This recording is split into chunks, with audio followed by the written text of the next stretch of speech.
How are you? This is Mark Allen Laneau, the Gemini Mind. I was admiring my Kiss autographed album here, and it reminded me that I have this really cool book called Nothing to Lose, The Making of Kiss. And it also has a part in here which is kind of cool that has a good friend of mine, Bruce Stephen Foster, that's mentioned in here. And Bruce is a really talented guy. He's a good friend of mine, played on some of my stuff all the way back to Biloxi and Chasing Karma.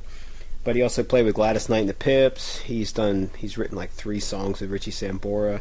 One is beautiful that was recorded on the first Richie Sambora solo album, Stranger in His Town, but the song was called The Answer. It's beautiful. You should check it out.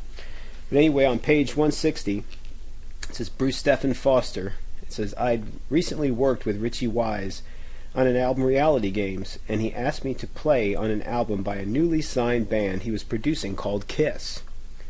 Richie wanted me to come up with a pounding rock piano part a la Jerry Lee Lewis for a track called Nothing to Lose. After a few hours of refining the part, my fingers were raw and bleeding from the stiff action and frayed keys on the old Steinway piano. Gene and Paul came in after I finished and gave me an instant nod of approval and satisfied smile when they saw the blood splatter all over the piano keys. Bruce later told me that Gene Simmons came in and actually looked down at the blood and said, now that's rock and roll. That's typical Gene Simmons. Anyway, until later, you all rock. Indeed.